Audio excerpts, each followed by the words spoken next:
Eder. Mac. Pallister. Non ha mai fatto nulla per farsi ben volere dalla nostra famiglia. Gli orari del 14 dicembre che ha raccontato in TV sono diversi da quelli che ha raccontato a me. Il giorno della sparizione è venuto da me insieme a Claudio Sterpin. Non ha mai cercato tra i vestiti della moglie. La borsa che ha mostrato ai giornalisti è quella usata dalla moglie in primavera-estate.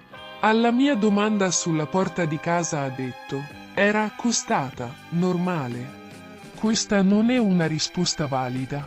Dice di non aver mai toccato le cose della moglie eppure sai, racconta di questi 100.000 euro in banca. Ehi, non dimenticare di iscriverti a questo canale.